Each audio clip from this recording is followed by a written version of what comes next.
Ma'am वो श्याम नारायण पांडे द्वारा रचित हल्दी घाटी। श्याम नारायण पांडे जो है वो वीर रस के कवि हैं और हल्दी घाटी और जो है इनका जौहर, ये दो खंड काव्य इन्होंने लिखा जो बहुत चर्चित हुआ। हल्दी घाटी जो इन्होंने लिखा है वो महाराणा प्रताप के शौर्य गाथा है, महाराणा प्रताप की शौर्य गाथा, और आपके पाठ्यक्रम में भी शामिल किया गया इसे। और हल्दी घाटी जो है इसके पहले 1 साल पहले नहीं था आपके पाठ्यक्रम में, ये अभी 1 साल पहले ही शामिल किया गया। और ये वीर रस की अद्भुत कविता है। जब आप इस कविता को पढ़ेंगे तो इस कविता को पढ़ने के साथ ही आपके अंदर वीरता का संचरण हो जाएगा, आप वीर रस से ओतप्रोत हो जाएंगे, उत्साह का संचरण हो जाएगा और आपके अंदर भी वो उत्साह आएगा कि आप भी कभी ऐसी स्थिति आए आप अपने शौर्य का प्रदर्शन करें। ये कविता बहुत अच्छी कविता, अगर आप स्वयं से भी पढ़ेंगे तो अच्छा ही लगेगा। एक बार मैं पढ़ देती हूँ फिर इसका अर्थ बताऊंगी। मेवाड़ केसरी देख रहा केवल रण का न तमाशा था, वह दौड़ दौड़ करता था रण, वह मान रक्त का प्यासा था, चढ़कर चेतक पर घूम घूम करता सेना रखवाली था, ले महामृत्यु को साथ साथ मानो प्रत्यक्ष कपाली था, चढ़ चेतक पर तलवार उठा रखता था भूतल पानी को, राणा प्रताप सिर काट काट करता था सफल जवानी को, सेना नायक राणा के भी रण देख देख कर चाह भरे, मेवाड़ सिपाही लड़ते थे दुगने तिगुने उत्साह भरे, छड़ मार दिया कर कोड़े से रण किया उतर कर घोड़े से, राणा रण कौशल दिखा दिखा चढ़ गया उतर कर घोड़े से, क्षण भीषण हलचल मचा मचा राणा कर की तलवार बड़ी, था शोर रक्त पीने का यह रणचंडी जीभ पसार बड़ी, वह हाथी दल पर टूट पड़ा मानो उस पर कभी छूट पड़ा, कट गई वेग से भू ऐसा शोणित का नाला फूट पड़ा, जो साहस कर बढ़ता उसको केवल कटाक्ष से टोक दिया, जो वीर बना नभ बीच फेंक बरछे पर उसको रोक दिया, क्षण उछल गया अरि घोड़े पर, क्षण लड़ा सो गया घोड़े पर, बैरी दल से लड़ते लड़ते क्षण खड़ा हो गया घोड़े पर, क्षण भर में गिरते रुंडों से मदमस्त गजों के सुंडों से, घोड़ों के बिकुल बितुंडों से पट गई भूमि नरमुंडों से, ऐसा रण राणा करता था पर उसको था संतोष नहीं, क्षण क्षण आगे बढ़ता था पर कम होता था रोष नहीं, कहता था लड़ता मान कहा मैं कर लूं रक्त स्नान कहा, जिस पर तय विजय हमारी है वह मुगलों का अभिमान कहा। इस कविता को पढ़कर आप भले इसका अर्थ ना जाने लेकिन ये तो समझ में आ ही गया होगा कि ये वीर रस की कविता है और इसमें महाराणा प्रताप के शौर्य का, उनके पराक्रम का वर्णन किया गया है। अब देखो, मेवाड़ केसरी देख रहा केवल रण का न तमाशा था। केसरी किसको कहते हैं? शेर को कहते हैं। तो जो महाराणा प्रताप थे वो कोई साधारण पुरुष नहीं थे, वे मेवाड़ के सिंह थे। मेवाड़ उनका स्थान जहाँ पे वो रहते थे। मेवाड़ केसरी देख रहा केवल रण का न तमाशा था। मेवाड़ केसरी, मेवाड़ के सिंह महाराणा प्रताप केवल युद्ध का तमाशा नहीं देख रहे थे, वो युद्ध का तमाशा देखने नहीं आए थे, वह दौड़ दौड़ करता था रण, वह मान रक्त का प्यासा था। यहाँ पे जो मान है आप इसको दो अर्थ कह सकते हो, एक तो मान हो गया स्वाभिमान से और जो दूसरा मान है वो मान सिंह से लगा सकते हो। मान सिंह ने अपनी बहन का जो विवाह है वो किसी इस्लाम धर्म के व्यक्ति से कराया था जिससे महाराणा प्रताप क्रोधित थे और जिसके कारण उन्होंने जब मान सिंह उनसे मिलने गया तो उसके साथ वो भोजन पर जाने को तैयार नहीं हुए और जिससे मान सिंह को ठेस पहुंची और वो मुगलों से जाकर मिल गया। और उस युद्ध में जो हल्दी घाटी का युद्ध हुआ था उसमें मान सिंह मुगलों की तरफ से युद्ध करने के लिए महाराणा प्रताप से आया था। आप देखो, अब तो जो योगी जी हैं हमारे उत्तर प्रदेश के मुख्यमंत्री, उन्होंने भी क्या कानून इस पर बनाया, उन्होंने जो है कि विधेयक ला करके इसको अधिनियम बना दिया कि 10 वर्ष की सजा हो सकती है अगर ऐसी स्थिति में व्यक्ति विवाह करता है जिससे वाद विवाद या दंगे की स्थिति उत्पन्न होती है तो उसमें उसको सजा हो सकती है 10 साल की। ठीक है, तो वैसे भी होता है जो कट्टर हिंदू है या वो नहीं चाहते कि उनके परिवार के किसी सदस्य का या समाज के किसी सदस्य का विवाह जो है अन्य धर्म में हो, तो महाराणा प्रताप के साथ भी ऐसा था। तो जब मान सिंह मुगलों के साथ मिल गया था तो आप ये भी कह सकते हैं कि महाराणा प्रताप अपने सम्मान की रक्षा के लिए मुगलों के रक्त पिपासु बने हुए थे, या आप ये भी कह सकते हैं कि अपने मान रक्त का प्यासा था, वो अपने स्वाभिमान की रक्षा के लिए उस मान सिंह के रक्त के पिपासु बने हुए थे जो आज मुगलों की सहायता करके मुगलों की तरफ से युद्ध करने के लिए इस युद्ध भूमि में उपस्थित था। ठीक, मेवाड़ केसरी देख रहा केवल रण का न तमाशा था, वह दौड़ दौड़ करता था रण, वह मान रक्त का प्यासा था।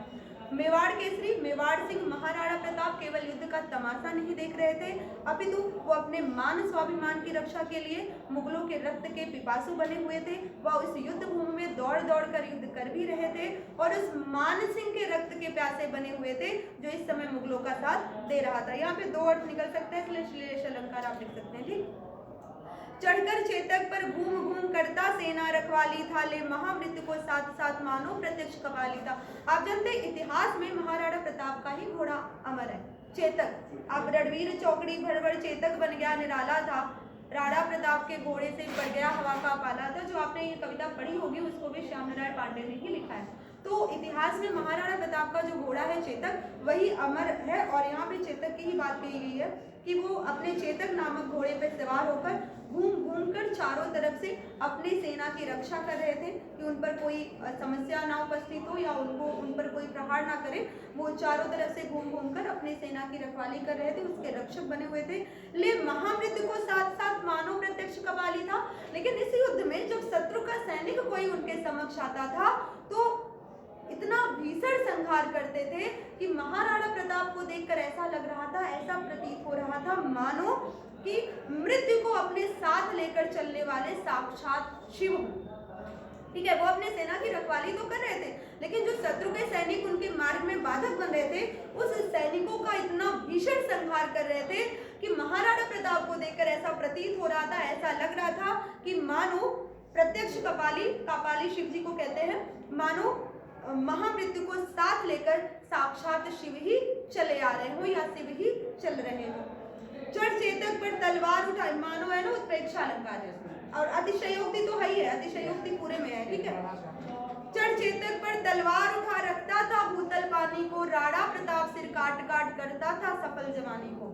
अपने चेतक नामक घोड़े पे सवार होकर हाथ में तलवार लेकर भूतल पानी को, आप देखो यहाँ पे अर्थ निकाल सकते हैं, जैसे अलग अलग किताबों में या अलग अलग स्थानों पे अलग अलग अर्थ मिल सकता है। एक तो आप ये कह सकते हैं कि जैसे पृथ्वी पर युद्ध करते थे वैसे पानी में भी युद्ध करते थे, जल और स्थल उनके लिए बराबर था। लेकिन यहाँ पर भूतल में पानी का तात्पर्य है कि वो असीमित शौर्य और साहस का प्रदर्शन करते हुए युद्ध कर रहे थे। मतलब वो युद्ध इस तरीके से कर रहे थे कि उसे देख के लग रहा था कि उनके अंदर असीमित शौर्य और साहस भरा पड़ा हो। ये यक्षर चेतक पर तलवार उठा रखता था भूतल पानी को, राणा प्रताप सिर काट काट करता था सफल जवानी को।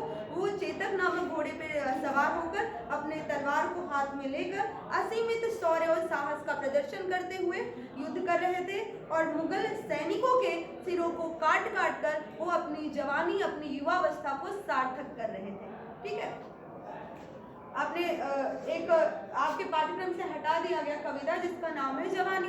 तो जवानी का मतलब होता है युवा के अंदर, जो युवा वर्ग के अंदर जो तेजस्विता विद्यमान है, जो प्राणवत्ता विद्यमान है, जो क्षमता और जो सामर्थ्य विद्यमान है कि जिससे वो कुछ भी कर सकते हैं, कुछ भी उनके लिए असंभव नहीं है। तो अपने उस जवानी को, अपने उस यौवन को, अपनी उस युवावस्था को वो सार्थक कर रहे थे मुगलों के सिरों को काट काट कर। ठीक, यहाँ तक समझ में आ गया?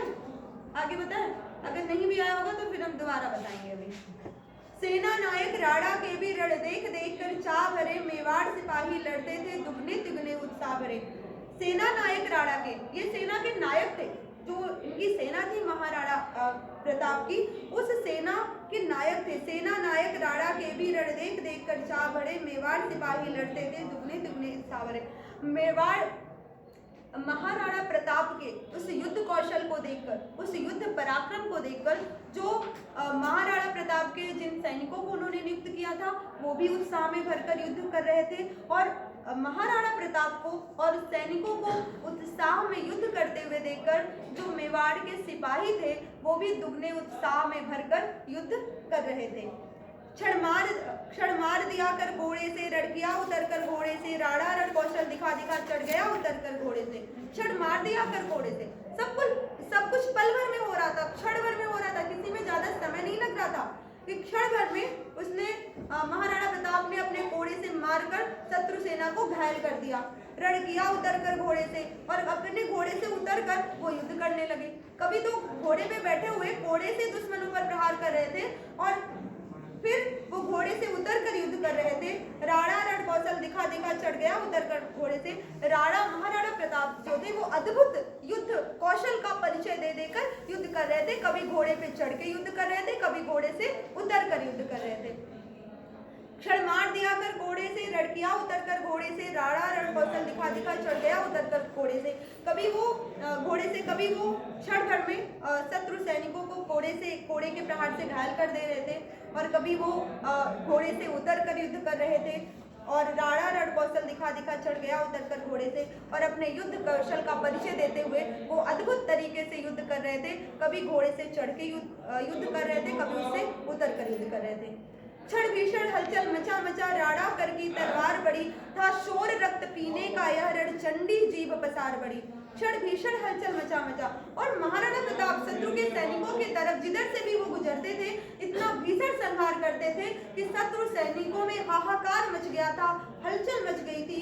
और जब महाराणा प्रताप की तलवार उन शत्रु सैनिकों की तरफ बढ़ती थी तो ऐसा लगता था कि वो महाराणा प्रताप की तलवार नहीं हो, अभी तो रणचंडी युद्ध की देवी उन सैनिकों का रक्त पीने के लिए अपनी जीवा पसार कर उनकी तरफ बढ़ी जा रही हो, अपनी जीवा फैलाकर उनकी तरफ बढ़ी जा रही हो।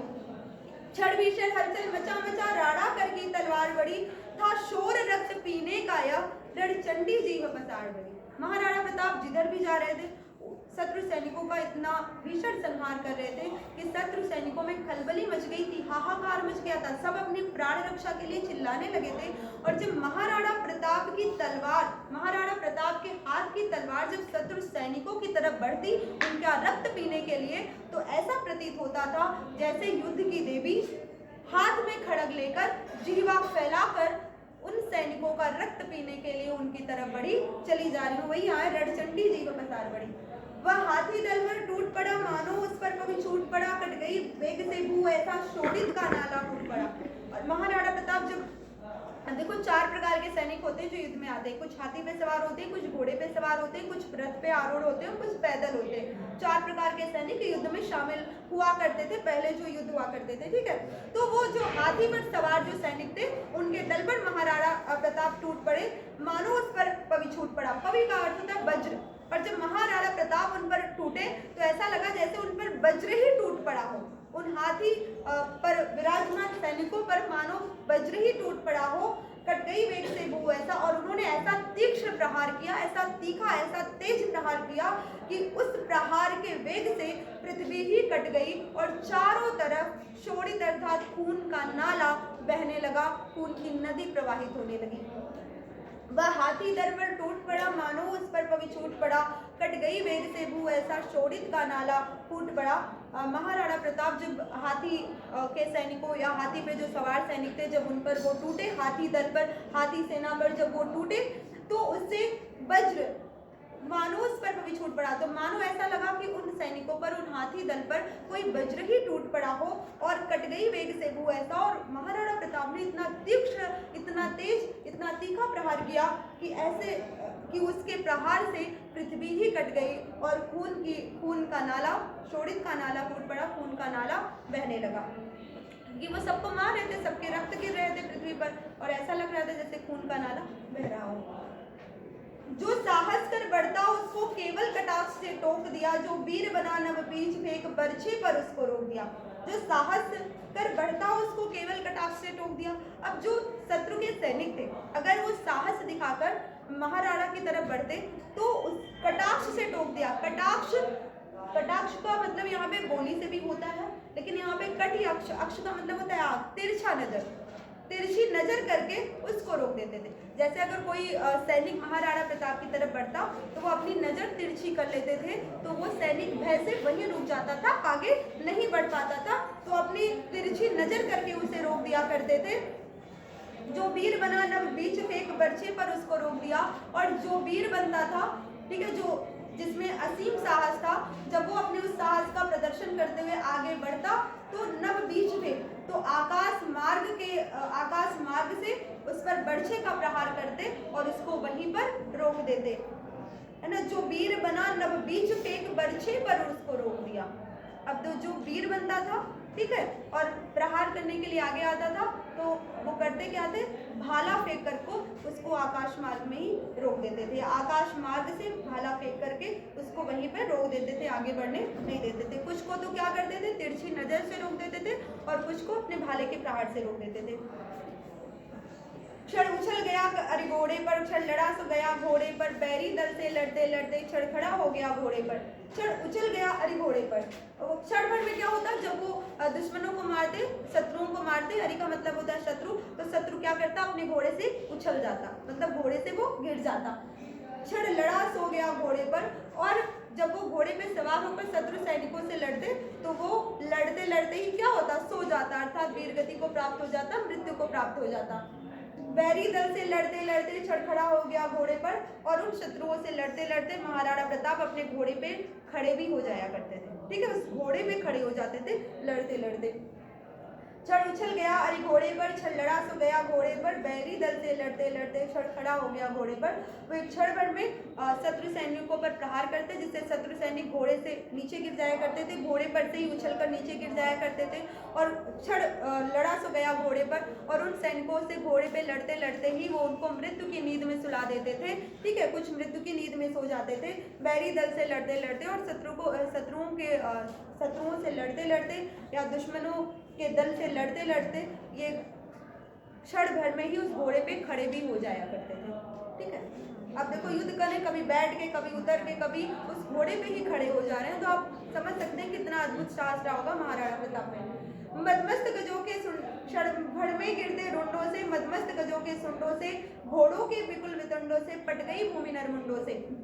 क्षण भर में गिरते रुंडों से, रुंड मतलब धड़ होता है, जब वो मार रहे थे शत्रु के सैनिकों को तो उनके धड़ क्या है, पृथ्वी पे गिर रहे थे। मदमस्त गजों के सुंडों से, और जो हाथी पर सवार थे तो हाथी पर भी वो प्रहार कर रहे थे, तो जो मतवाले हाथी का जो सूंड है वो भी पृथ्वी पर गिर रहा था। घोड़े के विपुल वितंडों से, वितंड का मतलब होता है टाप, जो घोड़े की खुर होती है। ठीक है, घोड़े का जो खुर होता है, जो घोड़े की टाप होती है, वो भी घोड़े के विपुल वितंडों से, और जो घोड़ों के व्याकुल उन टापों से, उन खुरों से पट गई भूमि नरमुंडों से, ये पूरी पृथ्वी ही मनुष्य के मुंड से पट गई। आप देखो जो व्यक्ति था, अगर वो शत्रु का सैनिक था तो उसका धड़ भी पृथ्वी पे गिर रहा था और उसका सिर भर पृथ्वी पर गिर रहा था। ठीक है, साथ ही साथ जो मतवाले हाथी थे उनका सूंड भी पृथ्वी पर गिर रहा था, और जो घोड़े पर सवार थे तो उन घोड़ों की टाप भी उन पृथ्वी पर गिर रही थी। इन सब से वो पूरी पृथ्वी ही क्या हो गई, पट गई। कुछ और नहीं दिखाई पड़ रहा था, बस यही दिखाई पड़ रहा था, हाथी की सूंड, घोड़े की टाप, मनुष्य का सिर और मनुष्य का धड़, यही उस पृथ्वी पर दिखाई पड़े थे, और उससे ही ये पूरी पृथ्वी जो है वो पट गई थी। ठीक है, ऐसा रड़राड़ा करता था पर था उसको संतोष नहीं। ऐसा युद्ध, ऐसा अद्भुत युद्ध कौशल दिखाकर महाराणा प्रताप युद्ध कर रहे थे, लेकिन उन्हें जरा भी संतोष नहीं था, वो संतुष्ट नहीं थे। इतने अद्भुत तरीके से वो युद्ध क्रिया को कर रहे थे, लेकिन उन्हें बिल्कुल भी संतोष नहीं था। क्षण क्षण आगे बढ़ता था पर कम होता था रोशनी। वो क्षण क्षण आगे बढ़ते जा रहे थे, लेकिन उनका क्रोध किसी भी प्रकार कम नहीं हो रहा था। ऐसा रड़राड़ा करता था पर उसको था संतोष नहीं, क्षण क्षण आगे बढ़ता था वह पर कम होता था रोशनी। महाराणा प्रताप ऐसे अद्भुत तरीके से ऐसा युद्ध कौशल दिखाकर युद्ध कर रहे थे, लेकिन उन्हें इससे संतोष नहीं हो रहा था, और वो जैसे जैसे आगे बढ़ते जाते थे उनका क्रोध कम नहीं हो रहा था, बढ़ता ही जा रहा था। और उस क्रोध में भरकर वो कहते थे, कहता था लड़ता मान कहाँ, मैं कर लूं रक्त स्नान का। वो कहते हैं कि वो मान सिंह कहाँ है, वो मान सिंह कहाँ है, मैं कर लूं रक्त स्नान का, उसे मेरे सामने लाओ, मैं उसके रक्त में स्नान करना चाहता हूँ, उसके रक्त में स्नान करके अपने स्वाभिमान की रक्षा करना चाहता हूँ। जिस पर तय विजय हमारी है वह मुगलों का अभिमान कहाँ। ये जो मुगलों का अभिमान है, मुगलों का अहंकार है, मान सिंह उनकी तरफ जाके मिल गया है, तो मुगलों को लगता है कि मान सिंह उनके साथ है तो अब उनकी विजय निश्चित है, तो वो ये इस भ्रम में है। उस मान सिंह पर विजय मेरी निश्चित है जो उस मुगलों का अभिमान है। तो उस मुगलों का अभिमान मान सिंह कहाँ है, उसे मेरे सामने लाओ, मैं उसके रक्त में स्नान कर लूं। जिस पर तय विजय हमारी है वह मुगलों का अभिमान कहाँ, जिस पर हमारी विजय सुनिश्चित है मुगलों का वह अभिमान कहाँ है। आप देखो मुगल सैनिक बहुत ज्यादा थे उस समय, अकबर का प्रसार बहुत स्थानों पर था, और महाराणा प्रताप आप जानते ही हैं कि वो चित्तौड़ छोड़ के चले भी गए थे, जंगल में रहते थे, घास की रोटियां खाते थे। उनके सैनिकों की एक टुकड़ी भर थी ठीक है, उसको लेकर वो युद्ध कर रहे थे और मुगल सेना को उन्होंने धूल चटा दी थी। और उसमें एक विश्वासघाती भी मुगल सैनिकों की तरफ था जिसका नाम था मान सिंह। तो आप देखो, अगर कोई दुश्मन युद्ध कर रहा हो तो उसके प्रति इतना क्रोध, इतना गुस्सा नहीं आता जितना उसके प्रति आता है जो अपना हो और उन शत्रुओं के साथ लड़ रहा हो। उसके प्रति ज्यादा गुस्सा आता है कि वो विश्वासघाती, वो मान सिंह कहाँ है, मैं उसके रक्त से स्नान कर लूं, जिस पर कि हमारी विजय निश्चित है, वो मुगलों का अभिमान कहाँ है। ठीक है, तो आपने कविता पढ़ी, इतना तो जान ही गए होंगे कि इसमें रस क्या है, वीर रस है। भाषा खड़ी बोली ही होगी, क्योंकि इसके बाद खड़ी बोली ही लिखी गई थी छायावाद द्विवेदी युग से। ठीक है, तो ये खड़ी बोली है, साहित्यिक खड़ी बोली है। ठीक है, साहित्यिक खड़ी बोली, ऐसे चलाऊ खड़ी बोली नहीं जैसा आप बोलते हैं, तो साहित्यिक खड़ी बोली है। अब देखो, ये इसमें छंद का तो कोई बंधन नहीं है, ठीक है, इसलिए ये मुक्त छंद हो गया। ठीक है, अलंकार हम आपको बताते ही गए थे, अतिशयोक्ति तो सब में ही है, अनुप्रास भी सब में ही है, कहीं पर श्लेष है, कहीं पर उत्प्रेक्षा है, वो हमने आपको बताया ही। ठीक है, और जहाँ पे रस वीर होता है वहाँ पे गुण क्या होता है, ओज है, तो यहाँ पे गुण आपका ओज हो जाएगा। शब्द शक्ति क्या है, अभी लक्षणा और व्यंजना है। ठीक है, व्यंजना तो नहीं है, लक्षणा ही है, क्योंकि महाराणा प्रताप के शौर्य की यहाँ पे प्रशंसा की गई है। तो आप इसको अपनी कॉपी में लिख लेना।